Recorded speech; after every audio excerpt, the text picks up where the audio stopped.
These are the southern Appalachians, the southern Highlands, great silent giants full length on the land, rolling and tossing into 8 states.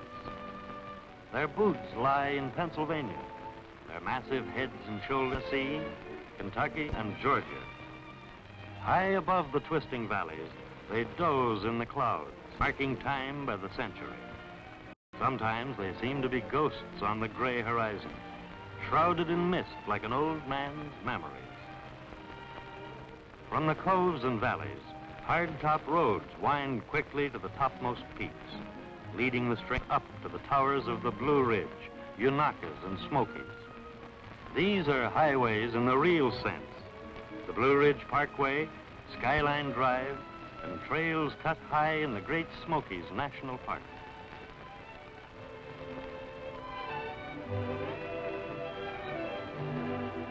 The man going up meets the cold, sparkling creek tumbling down. Down over timeless rock and swiftly through the forest. To the sheltered pool where the fisherman casts the fly to bright speckled trout. The highlands are wildflower gardens. Dogwood, laurel, azalea, trillium, trailing arbutus, and rhododendron. 200 kinds of native plants.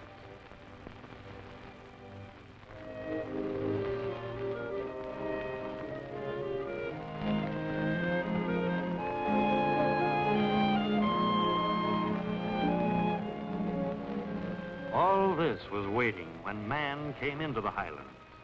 First, the Cherokee Indian, then the Spaniard hunting treasure, then the Scotch-Irish, German, and Huguenot settlers in search of home sites. They came nearly 200 years ago, cleared the wilderness to build log cabins, fought the forest for cropland, then settled down, walled in from the rest of the world. This is the story of their descendants, people who still live by simple, honest values in a world grown complicated all around.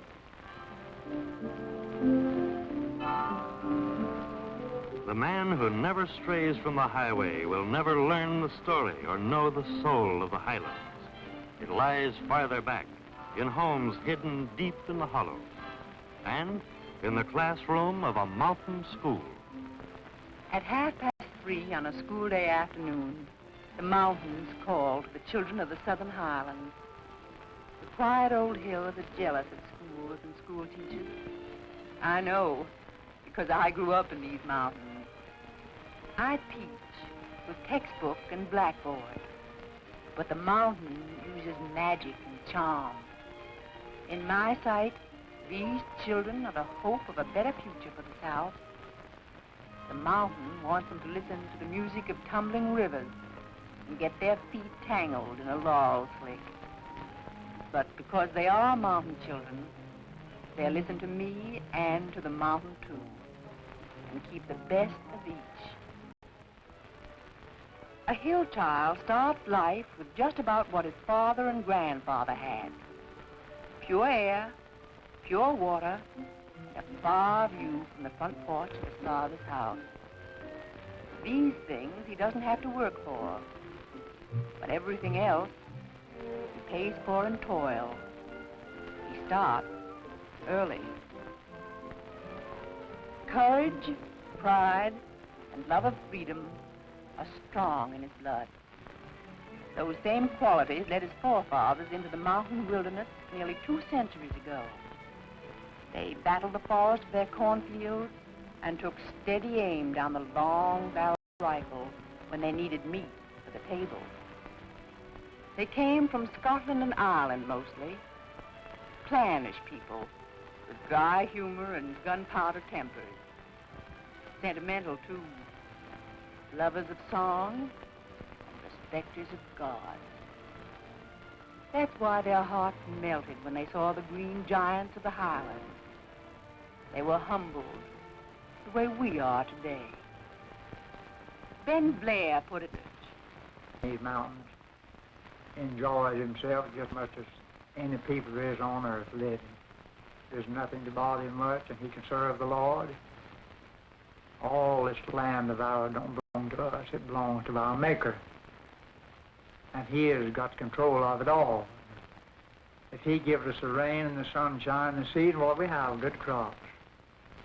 And I think that's the greatest thing in life that could be handed down to us, is just to live for the Lord while we're here and try to get for a better world over yonder.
Hill people started with what they found.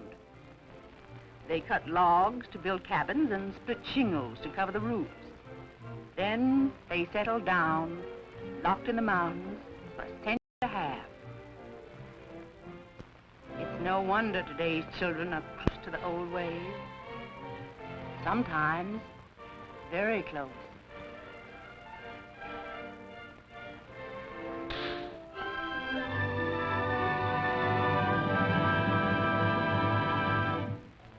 In all his days, John McDowell has never had a spoonful of white sugar on his table. His daddy left him a sorghum press, and he makes his own sweetening. John himself feeds the sorghum cane into the press, and his old mare has been circling round John as long as I can remember. I had to smile when he told me the press was fetched on from an iron foundry way yonder in Ohio. And it was 20 days a coming, as it rode the last spell on the back of a mule critter.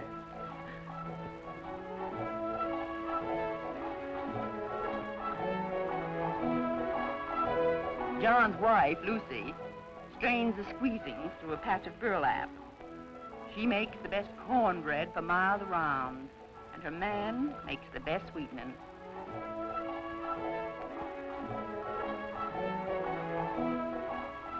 The steam rises up like mist off a mountain and sweetens the air in the clearing.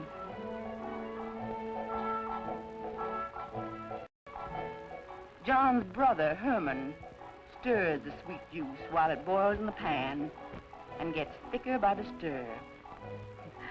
Makes me almighty hungry when I'm near it.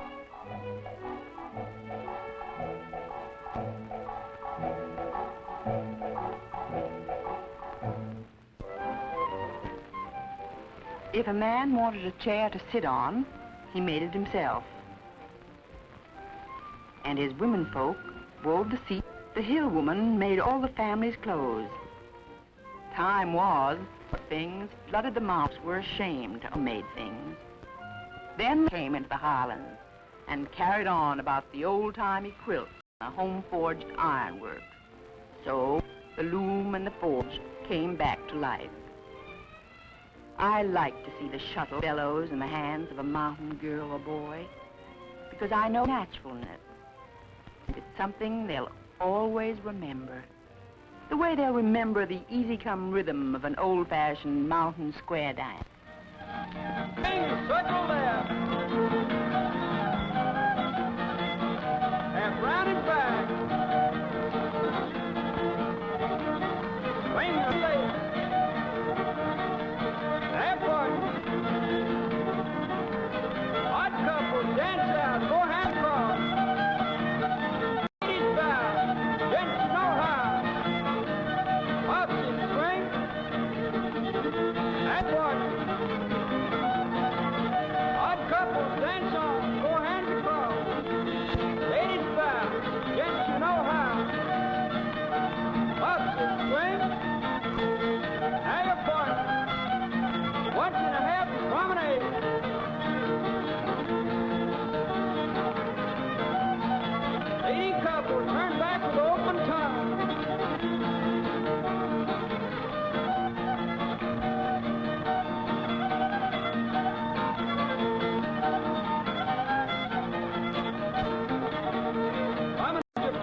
kind of music has come to the southern highlands.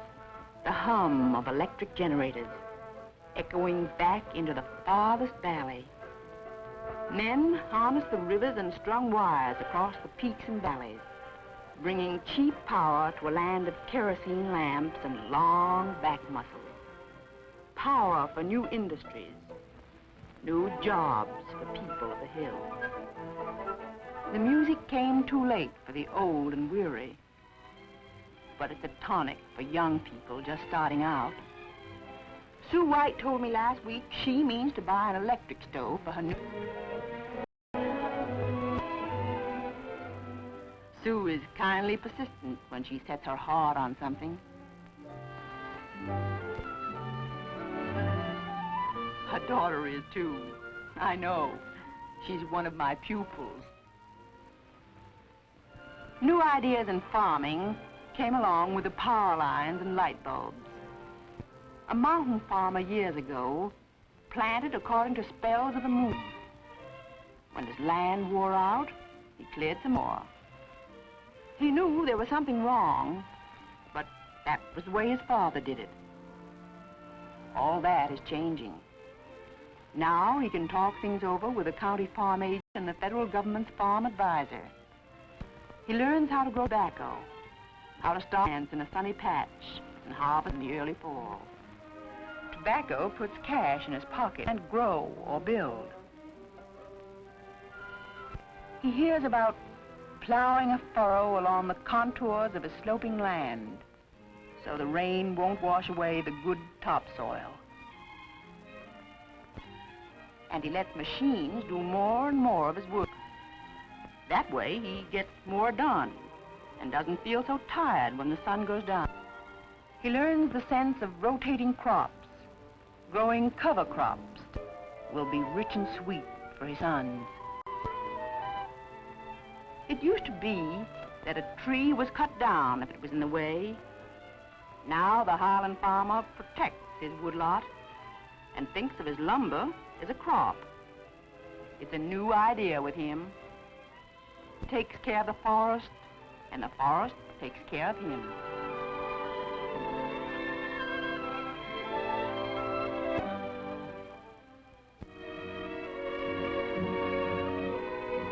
These proud old mountains have a way of strutting over and bossing us around. But we're beginning to... Chance I get, I go and visit with kinfolk youngsters I have in school. Because old and young, I try to make them understand that we've all got to go along together if we're going to get anywhere at all. Our people love this land. They mean to stay here until the mountains, but they need no longer be slaves to the mountains if they listen to the music of the future, the hum of dynamos and the song of machines. The poet once said that something in a little child dies when he goes down to level.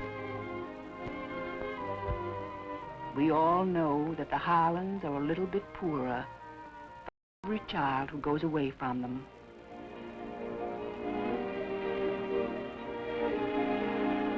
My dream in the mountains.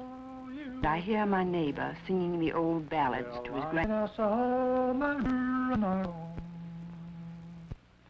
Do sing so sweet and even to those little... I know a good man is helping me make my dream come true, helping me hold the hearts of these young Americans closer and closer.